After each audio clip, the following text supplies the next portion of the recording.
Harka fuunee attam jirtu daawwattoota keenya kun qophii ODM'dha. Asi magaalaa Cambridge biyya Ameerikaa keessaa kallattiidhaan gama YouTube'itiin, gama Facebook page fi gama Twitter'itiin amma kallattiidhumaan deemaa kan jiru kun miidiyaa yeroo ammaa kana keessatti mareedhaaf dhiyaannedha. Keessummaa tokko ni toorarraa qaba. Biyya United Kingdom irraan qaba. Keessummaan kun Professor Dibaabaa Amaleeti. Baga nagaan dhufte Professor. Bagana gaanweed. Dhiyeenya kana gara biyyaallee turte yeroo baay'ee Amalee keessatti leenjii adda addaa kennuu kana dura miidiyaa koorratti waan baay'ee dubbataa turte. Wantoota tokko structure gootee dhaloota barsiisuu jetta, qaruu waan akkasii jetta. Tarii sunsii milkaa'ee dhiisee haa beeku gara biyyaa akka turtee fi yeroo muraasaa akka turte, yeroo hammamii akka turte atis nutti himtaa. Mee waliigala garuu haalli biyya Oromiyaa yookiin akka waliigalaatti impaayerri sun impaayerri Itoophiyaa maal fakkaata nama ijaan argee nama gidduu turee dhuferraa waa dhagaan baheessaa mee daawwattoota kootti haala jiran keessumaa warra biyya alaa kana keessa jiran biyyuma keessa immoo ta'anii carraa waan sanaa waan ati argite sana kan hin argine mee waa'ee biyya waarraanuu jedhi Dibaabaa. Galatoome Beekan waggaa darbe kana yeroo laman deemanii April waggaa darbe deemee ji'a 3 tureen deebi'ee. Tole. Isa booddee immoo yuunivarsiitootaan oliin hin geenyetu ture. Haalatu gaariin turre. Kanaaf deebi'ee dhuftaa jedhanii waamicha naa godhanii September dhumarratti deemeen Januaarii waggaa kana 15 immoo walakkaa Januaariitti deebi'e. Yuunivarsiitii kanatti waamicha kan sii godhe eenyu warra biyya bulchanidha moo warra biltiginnaa kana moo yookiin yuunivarsiitiidha moo yuunivarsiitii kam kan fa'aa turte? Warri bushani warra bushani tun ta'e warra bitaniidha malee. Tole. Namni biyya bushu akka kanatti natti hin fakkaatu. Biyyichi bitamaa tures ammas bitamaa jira.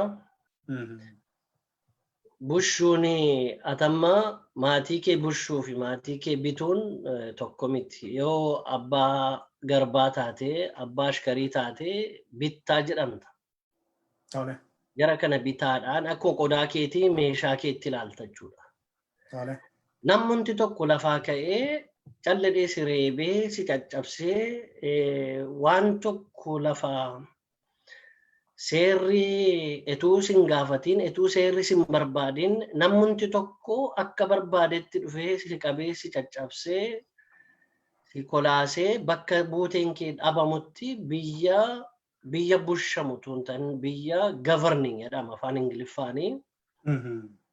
Ruling jechuun immoo akkuma Mobutu Sese Seko fa'aa durri akkuma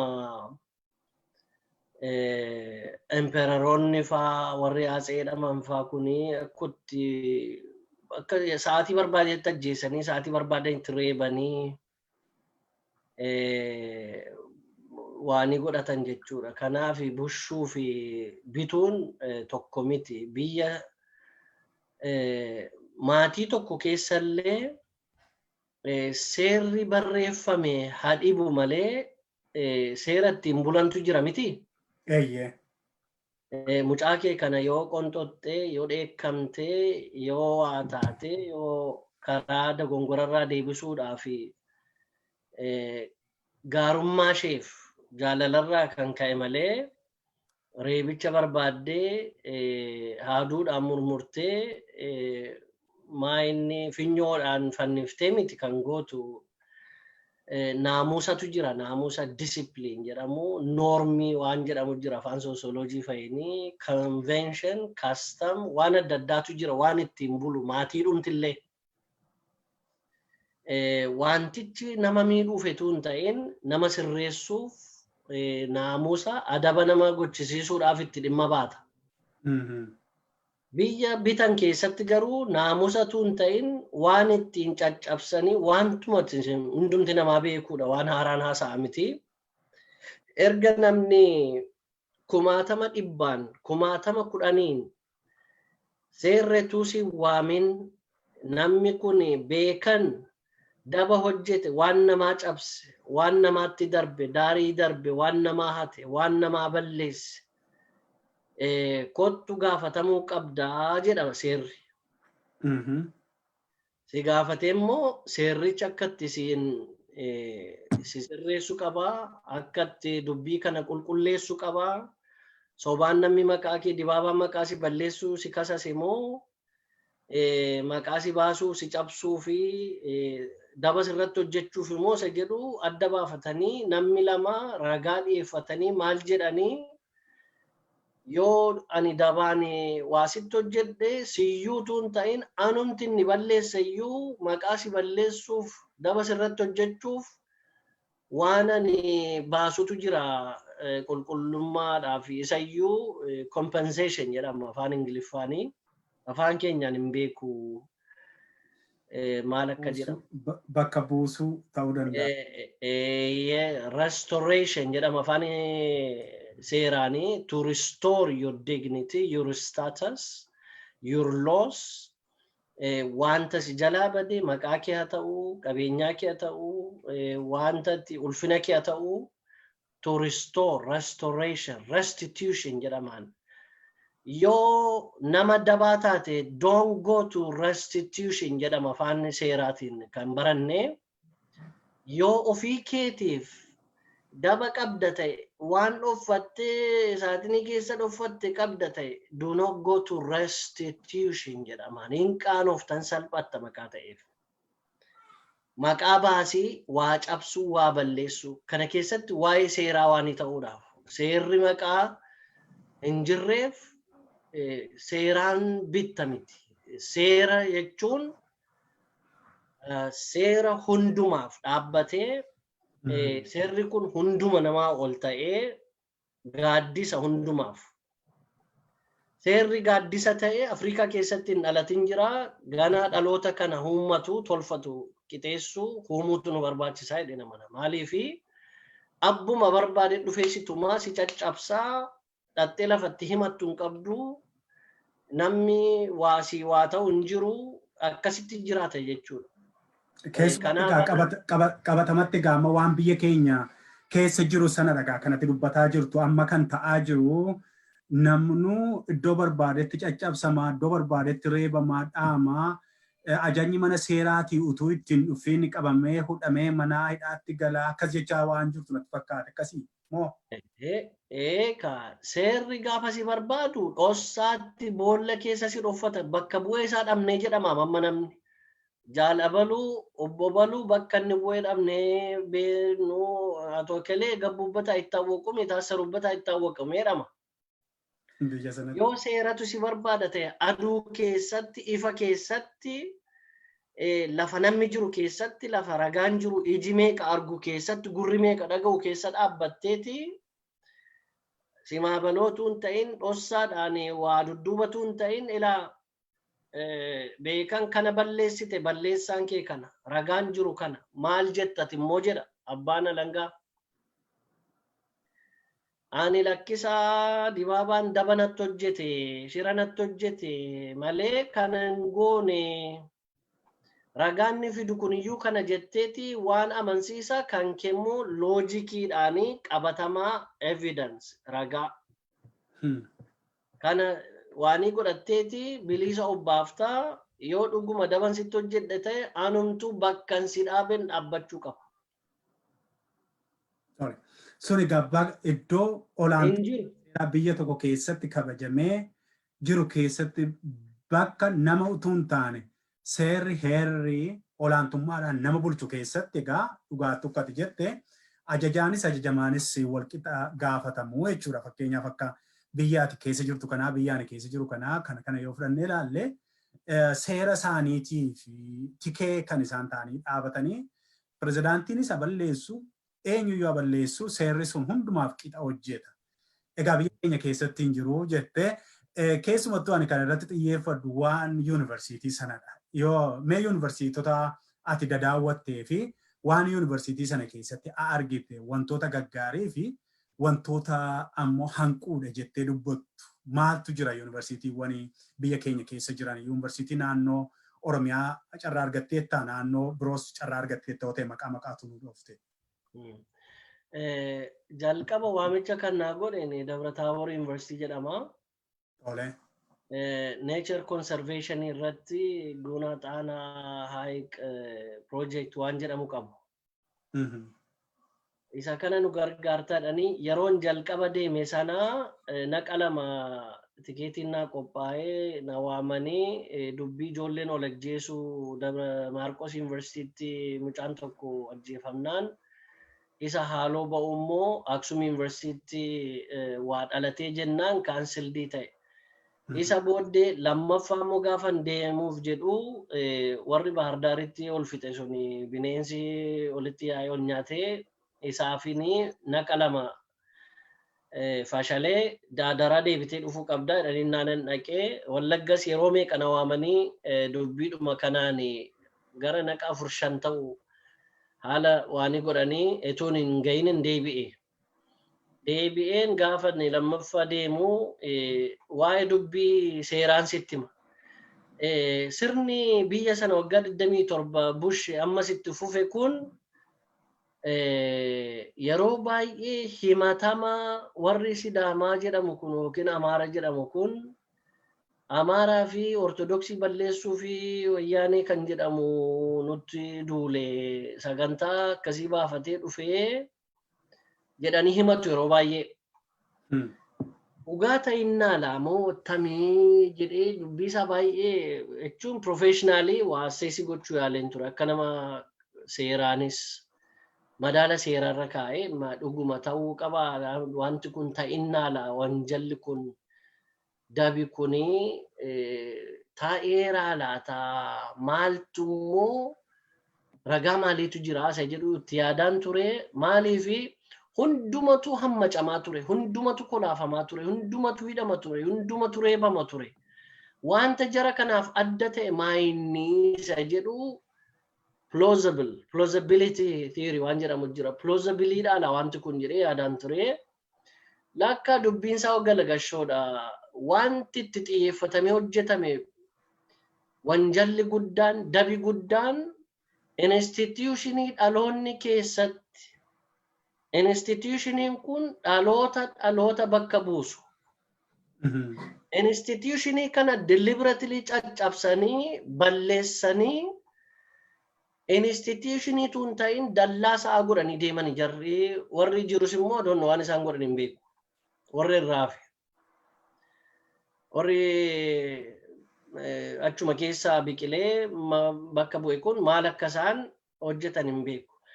Akka jirutti caccabaa du'a waa'ee seeraa waan ansii kaaseef etuu callee cabaa lafaan fuudhiin piroojeektii maal goona jedhanii waan caakkaan aramaan nyaate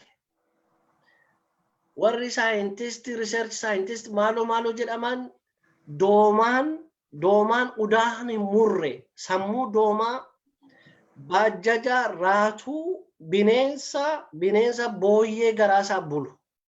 Etuu callee cabaa lafaan fuudhin laandi kruuzarii naannaa oolanii gaafan waan meeqa jibbaadde dhaqee udaan isaanii argise gaafan deebi'ee dhaquu keessummaa keenya ajjin mee xiqqoo ishee qabbaneeffannadhanii wuskii ajajatu dabuluskii qasqaazaa goldii kana fidedhu ispeeshaalii mana kanaas iski yebeetuun ispeeshaalisteedhu waraabessa biyya nyaatu uummata isaa qarxamsee nyaatuun argee dhufeen bakka seerri jirutti baajeta baaftee fi konkolaataa laattee fi dhiiga uummata kanaa dhussiisuun namni biyyan busha jedhu namni institutionii tokko busha jedhu namni sammuu qabu waan tokko qotee bulaan jireenya inni itti jiraatu keessa isaa ilaalee boo'eef hin dhufeen. Yuunivarsiitiin kun yuunivarsiitiin hin jiru dallaa isaa keessa jirranaan jette ijoolleen biyya Gondaris biyya Goojjamis Wallaggas eessas dhaqeen dhufee dallaa isaa keessa jirraa itti ijoolleen. Sagalee tokkoon maal jennaan ammati ijoollee ol ajjeesuun attamitti namni meeshaa fudhatee dhaqee yuunivarsiitii keessatti wal fixa kan garaa isaa bule booyyee yoo ta'e malee amma tuun dhaqee birrii 10,000 kennee fi kaashii harkatti matarayyasii naa gashu jira. Institution attamitti atta kun ijoollee haadhi hiyyeessiif abbaan okkotee qoraan duddatti baadhatee duddi caccabee boquun cabee duddi madaa'ee miilla qullaa deemaa dudda isaa tokkotee baataa garaatti mucaa baataa ishee kan duddatti baadhachaa garaatti baadhachaa akkasitti guddifate smartphone itti kennamee ijoolleen kun maal hojii dhuftanii dheen gaafadheen ijoollee gara 6,000 yuunivarsiitii tokko qofaa keessatti yeroo naasofsiisee jiran. Maali ijoollee haadhi keessaniif abbaan keessan tukaaniif tafkiidhaan garafamaa waxalamaa irraa hafee miti jabbii tokko qaban sa'a meessa tokko qaban qotiyyoo tokko qaban gurguratanii mucaan koo bakka tokko naagaaran maal hojii dhuftan kana keessa reebicha baruu balleessuu maa barattu barumsa maalii barbaachisa nama ajjeesuun nama balleessuun waa cabsuun ikkoo beekumsa miti waa dhaabuu yoo hiddisaa dabe hin qabatu hiddisaa akkas ta'ee dhaabamuu qaba dheena guddiseen akaakayyuu akkatti dhaaban akkatti soqatan akkatti aramatan akkatti waa tottolfatan malee akkatti waa balleessan yuunivarsiitii dhattee sartifikeetii maasii barbaachisaa balleessaadhaaf dhuftanii okkotee dudda haadha koo irraa buusattanii dhuftanii qambarrii fi gindii abbaan koo baatee deemuun irraa buusattanii dhuftanii maal hojjettu department engineering collegein maal isin maal barannattanii dhuftanii dheen gaafadheen warri barsiisus hin jiru ijoolleen beeloftuu iyyoomtuu dheebottuu du'a ishee jiran taa'anii waa'ee rifeensa mataa isheetii haasa'u saayinsina higher education ministry mata jirani sentimetri mana rifeensi bayennaan hin qaxxaamtaman kuni waan badiisaati nama akkasitti hojjete miinda argatee jiraatan rifeensa namaati yaa keessa namaati kan dubbiin kan waa humu keessa namaati kan saayinsii humu keessa namaati kan namaa dhimmu keessa namaati rifeensi kee guddatee fi gabaabbateetu murteessaa areeda keetu murteessaa laphee kee sammuu kee keessa keeti namni dhaloota keessa isaa soqu hin jiru warri baatee dubbattu kun hundishee sobduudhaan kan dhaloota itti soqu dhaloota moroduudhaaf qophaa'e hin argine yuunivarsiitii kan mootummaa 6 piraayiveetii 2 waliin ga'in dhufee mana barumsaa iskuuliis dhaqeeraa biyyichi caccabee badee biyya badiisaa biyya bittaati malee biyya bushamaa miti. Keessumattuu gaa amma Profeesar wanti guddaan biyyi tokko biyya hin jenna yoo ta'e dhaloota barate dhaloota barumsaan oomishame beekumsi oomishamuurraa jalqaba biyyi tokko biyya nagaa biyya guddate biyya qaroome biyya teknooloojiiti kan jennu yoo lafti keessumattuu environmentiin barumsaa yoo nageenya qabaate akkuma atu immoo qaamaan argitee dhufte yookiin on beellamni keellee yeroo baay'ee kaansel ta'e sababa du'a barattootaati. Kana keessa immoo dabalatee duwwaadha. Yuunivarsiitiin biyya kee keessa jiru keessaa sitti dhiyoo jiru keessaa Oxford yuunivarsiitii guddaadha. Yuunivarsiitii sanatti baratteettu. Mee maaltu biyya alaa jira? Maaltu biyya sana jira? Maaltu achi hin jiru? Utuu ta'e utuu jennu utuu abbaa ishee godhu Dr. Zalaalem.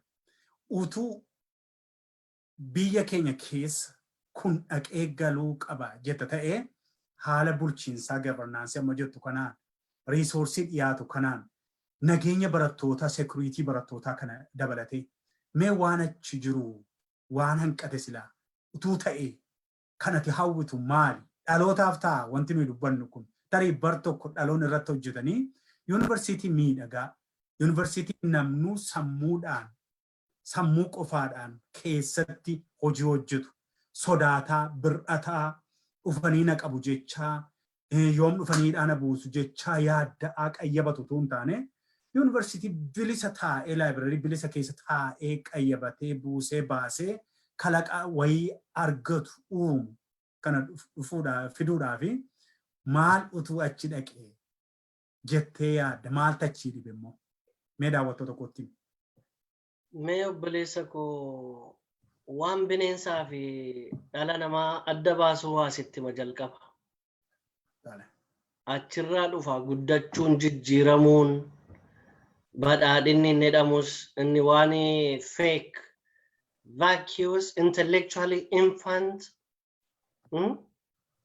gana daa'ima harma hodhuu sirriitti hin beeknetu tiyooriin beekatteeti biyya keenya keessatti waan taane albaatii ofirratti albaatiin waan bineensaa fi nama adda baasuun sitti maan tokkoffaa ulfina waan jedhamu bineensi waa'ee ulfinaan beeku ulfina yeroon siin jedhu ulfina koo qaanii ulfina isa jedhamu waan allee peeriidhaan jira lama ta'ee jira dhalaa dhiira daba haqa dhugaaf soba ulfinaaf salphina beelaaf quufa akkasitti waa lama ta'ee dhalate seeruma kun tokkoffaa dhala namaa kan bineensarraa adda baasu ulfina lammaffaa seeraan buluu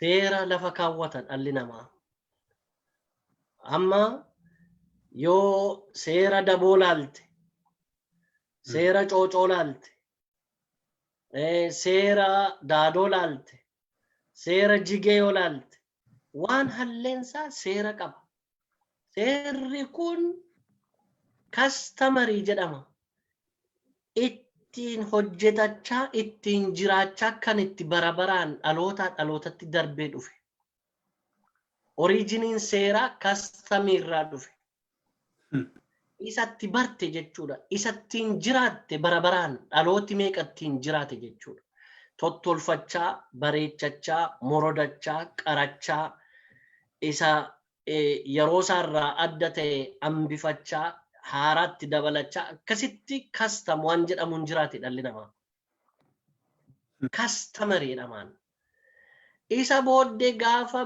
barumsi modernitiin jedhamu dhufu barruuleedhaan koodifaayi gootee ila yoo hoolaa beekan badhaasaa hatte kana kan adabamtu jedhamee barruuleen lafa taa'ee isa maqaasaa himtee artikilii isa kana seekshinii isa kana anqatsi isa kana maaloo jettee lafa kaawwatta.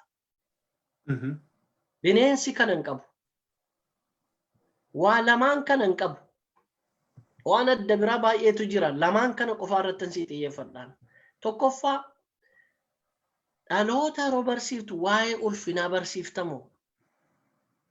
Lakkoobsuma walitti eda'uu abbabee bassoo bal'aa jechuu badhaasan akkas dhaqe bishaan dhuge jabbiin akkas goote jechuudha moo naamusa waa'ee ulfina namaa keessa dhaabdee itti sottee guddifta. Fiiziksiin obboleessa koo keemistiriin kanuma dhala namaati. Waan Oromoo jedhamu jira kan Oromoon kastamii Oromoon ittiin dhaloota ijoollee isaattiin soqatee ittiin morodatee guddifatu waan Oromootu jira. Yunivarsiitiin kun laayibireerii isaanii keessa waan tokko hin jiru. Maaltu dubbifama? Eenyutu beekees akkatti dubbisan dubbisuu jechuun kun namuma mataasaa dubbisuu danda'u waa'ee namaa waa'ee booyyee miti waa'ee jaljeessaa miti nama tajaajiluudhaaf barachuu deemta. Waangoo waraabessa booyyee tajaajiluudhaaf miti dhala namaa dhalli namaa maayin isaan sitti hime sana isa jalqabaa ulfina dhala namaa. Kabaja dhala namaaf waan jireenya namaa fooyyessu waan namaaf qabbana fidu waan fooyya'aa tokko fidu ilaalcha fooyya'aa mala fooyya'aa fala fooyya'aa Kana fiduudhaan malee maal abbaa kee hojii deemta mana barumsaa? Maal hojjechuu deemta akka waraabessaa waa suunfattee waan du'aa barbaadaa du'aa reeffa wanta waanii ta'e waa corachuu cululleedha moo namattamitti namni dhaloonni barachaa hin jiru biyya koo keessatti abboleessa. So maaltu sirrachuu qaba gabaabumatti egaa maaltu sirrachuu qaba maaltu ta'e isaan siin jedha ka seerri lafa taa'ee hojiirra oolu hin jiru. Ijoolleen durbummaa isaanii malee beekumsa sammuu isaanii miti kan maarkiin kennamuuf yoo dandeesse Dr. Abiy Tadaraa dhaqii Xaqilaa Ministeeritti nu himennaan ani lafa sanayyuu gahuudhaaf yeroo siin qabu hin ta'u. Biyya akkasii keessatti kuni koo seeraan siin jedhu sun gaafa seeraan adabamtee seeraan tolfamtee seeraan qajeelfamtee Seerri jiraame Dr. Dibaabaa. Hojiirra hin jiru ka. Seerri Yunivarsiitii ani Yunivarsiitii keessa hojjetaa ture disipiliinii olii hamma gadiitti tokkoon artikiliiwwan jiranii artikiliiwwan babbareedoo mirga dhala namaa mirga barataa eeganidha. Kan biyyaas akkuma kana konstitushiniin Itoophiyaa hayyoota keenyaan ijaarame bara Oromoodhaan ijaarame cimaadha. Akkuma East Afrikaatti iyyuu konstitushinii himamudha.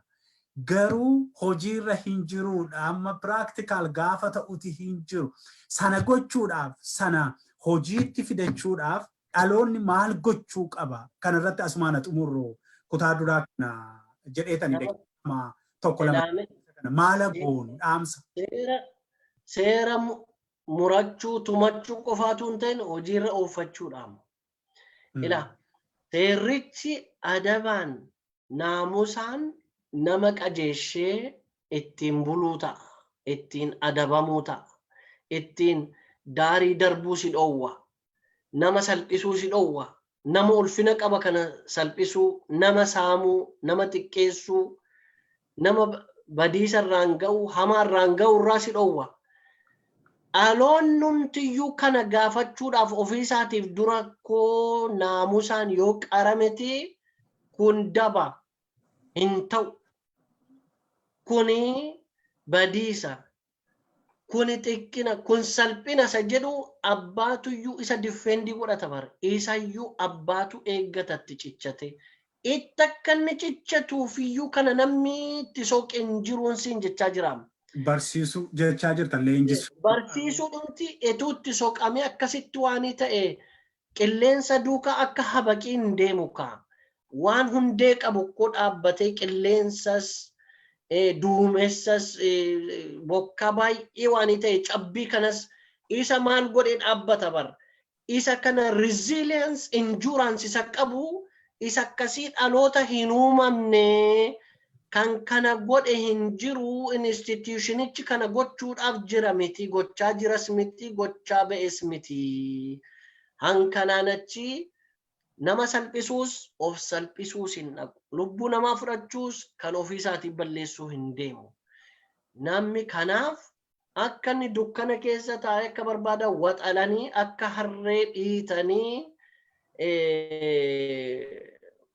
akkasitti akka inni waanii ta'uuti kan inni qixaa'e.